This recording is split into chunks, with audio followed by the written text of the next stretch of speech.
Starting a new chapter on gas laws. If you have the book, it's chapter 13, page 399. There's four main things that we have to address in gas laws. Number one is going to be pressure.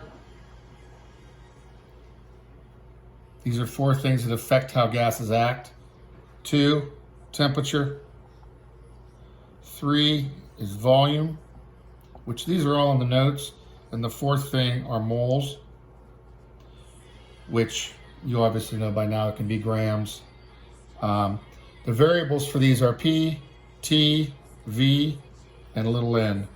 So if you ever see those in a formula, that's what they're for. Okay, the homework that I gave you today is going to be focusing on converting pressures and temperatures. I'll show you a couple volumes. Moles we should already know how to do because we spent a whole bunch of time on that. So I'm gonna start you out with pressure conversions. And to do pressure conversions, you need that I gave you in the notes. Okay, so I'm gonna be referring back to that a lot. Okay, so let's say that you're given a problem and you need to know, let's say that there's 900 millimeters of mercury and we need to convert it to pascals. Okay, so all you're going to do is you're going to set the subfactor label almost like you're doing mole conversions.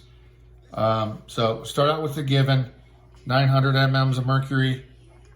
Those are kind of common, millimeters of mercury. And then what you're going to do is put your millimeters of mercury on the bottom and go right to pascals on the top. You can do all pressure conversions in one step. So I'll show you how to do that. Once you have this set up, you're going to use these numbers on the TV here, or the monitor, sorry. So whatever is your standard unit for mm's of mercury, which you guys can see is 760, that goes right here. Your standard unit of PAs, you're going to use that number there for PAs. It's 101,325. Cross out your mm's of mercury. You end with PAs. Just do the math now. I'll punch it in. We'll see what we get. So 900 times 101,325. Oh, we got to start over. 900 times 101,325 equals, divide that by 760. And that gives you 119,990 pascals. Don't worry about sig figs here. Not a big deal. Okay, let me do another one. Then I'll show you some temps. A couple more. Let's say they give you atmospheres and you have 0.55 atmospheres. And you need to go to torr. Okay, so we're going to start out 0.55 atmosphere. Atmospheres on the bottom, torr on the top.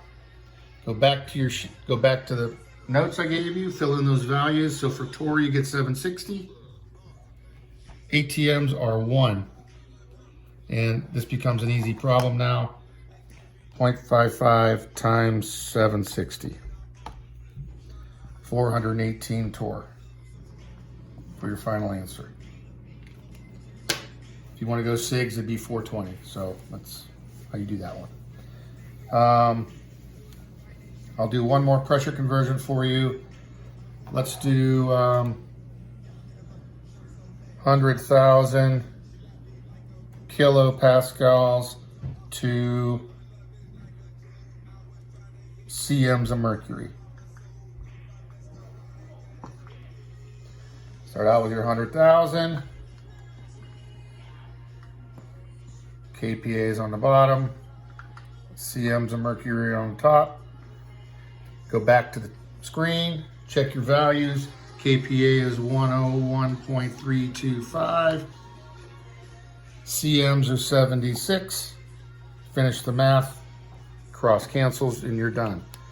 So this one is 100,000 times 76 equals divided by 101.325, you get 75,006 cms of mercury. That doesn't seem right.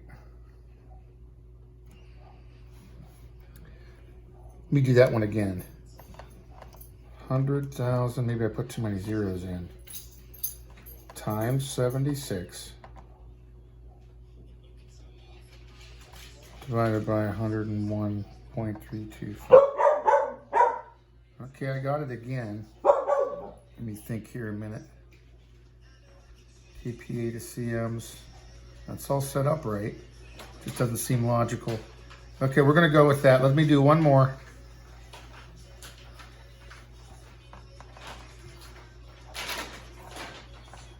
Um, 20 psi to mm's of mercury. 20 psi, psi on the bottom, mm's of mercury on the top. Back to the screen again. This is 14.69 psi, and millimeters is 760. Let's see what we get. 20 times 760 equals, divided by 14.69, gives me 1,035 mm. And that one makes sense to me. The last one didn't. I don't know why. Maybe it's just a weird conversion.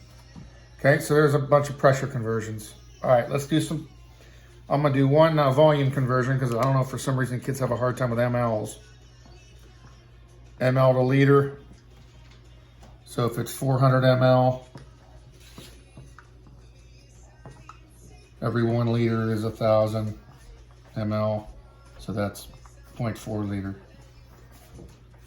So enough on that. That's pretty simple. All right, temps. I got to scroll down here in the notes. And you're going to want to always convert all temperatures to Kelvin. The reason they use Kelvin is because then you never have a negative value. Because there's no such thing as negative Kelvin. Zero is as low as you go. Called absolute zero. Okay, so I'm going to go, let's see, 25 degrees Celsius to Kelvin. All you do for that is add 273. And that gives you 298.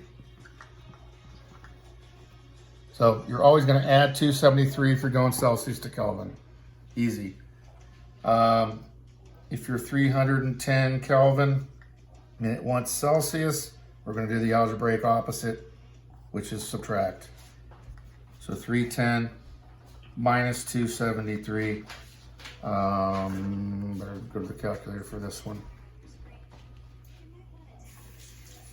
Gives you 37 degrees Kelvin. I'm sorry, Celsius. If you ever had Fahrenheit, I'll show you a Celsius to Fahrenheit, and then I'll be done. So it's 12 degrees Celsius. Let's figure out Fahrenheit. We're gonna go use this formula here. So 12 times 1.8, it equals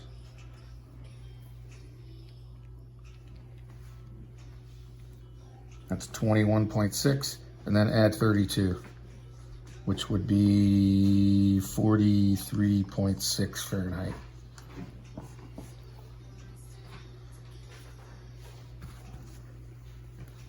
The hardest ones is when they give you Fahrenheit and 1 Kelvin. You got to go Fahrenheit, then Celsius, and then you got to add 273.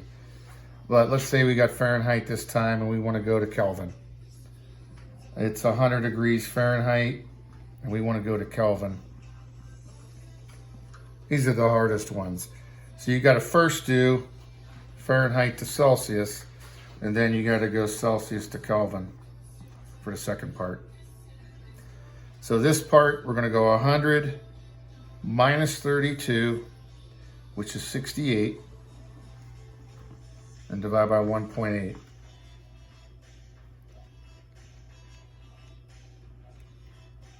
That's 37.8 degrees Celsius.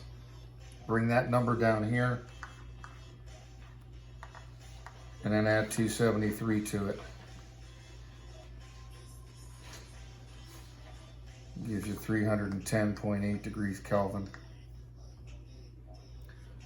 Okay, so you're going to use this couple things in the notes to help you out with that homework. Other than that, I hope this helped you out.